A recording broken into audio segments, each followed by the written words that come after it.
একদম শুকনা, এখানে পানি নাই, পানির অভাবে মানুষ চাষ করতে পারতেছে না, জমির মধ্যে উর্বরতা নাই, পানি আসে না, উর্বরতা হবে, মানুষ হাহাকার করতেছে পানির অভাবে, জমি লাগাইতে পারতেছি না। 1 মাস এখন সিজন শেষ হয়ে যেতেছে, তারপর পানি নাই। যার আমাদের অনুরোধ, আমাদেরকে পানি দিয়ে যেন কৃষির মান পুরা করে। পানির জন্য জমি নষ্ট হয়ে যাইতেছে, আরো জমি লাগানোর বাকি রয়েছে। তো এগুলো কোন সময় লাগাবো? স্কিমের পানি না পাইলে তো আমরা এই অবস্থা হয়ে যাবো। সারা এই মানুষ, যত মানুষ আছে মুরাদনগর, হীরাকান্দার, দিলালপুরের সব মানুষের দিয়ে ক্ষতিগ্রস্ত হইব। তো ক্ষতিগ্রস্ত হইলে আমরা কিভাবে কি করবো?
কৃষকদের কাছ থেকে টাকা উঠানোর দরকার নাই, আমরা ব্যক্তিগতভাবে এই জিনিসটা শুরু করে দেই।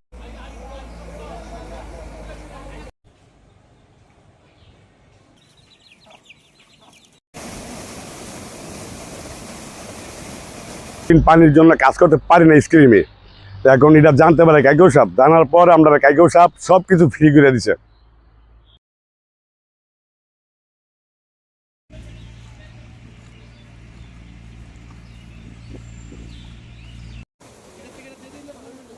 গ্রামের আক্তার হোসেনের ছেলে রাফি, সে যায় আমাদের রাজনৈতিক রিল তৈরি করতে, পলিটিক্যাল স্টেটমেন্ট নিতে বিভিন্ন কৃষকদের কাছে।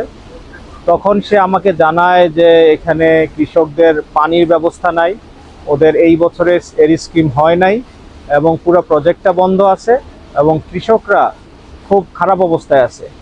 তখন আমি এলাকার যারা গণ্যমান্য ব্যক্তি তাদের সাথে যোগাযোগ করে আমি যখন জানতে পারি যে বিগত ফ্যাসিস্ট আমলে যারা এই স্কিমটা চালাইতো ওরা বিভিন্ন দিকে সবাই চলে গেছে এবং এই প্রজেক্টটার দায়িত্বে যারা ছিল তারা এলাকায় নাই।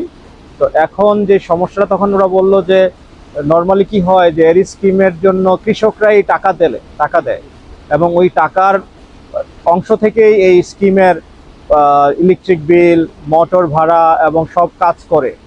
তো যেহেতু একটা সিজনটা অলরেডি শুরু হয়ে গেছে, কৃষকরা এটা নিয়ে অনেক সাফার করতেছে, তখন আমি বললাম যে ঠিক আছে, অসুবিধা নাই, আপাতত কৃষকদের কাছ থেকে টাকা উঠানোর দরকার নাই, আমরা ব্যক্তিগতভাবে এই জিনিসটা শুরু করে দেই এবং অ্যাটলিস্ট যেন কৃষকরা তাদের কৃষি শস্য ফলনের জন্য একটা এই পানিটা ব্যবহার করতে পারে এবং সঠিক সময়ে তাড়াতাড়ি যেন এটা ব্যবহার করতে পারে, কারণ সিজন শেষ হয়ে গেলে এই পানিতে আর কোনো কাজ আসবে না।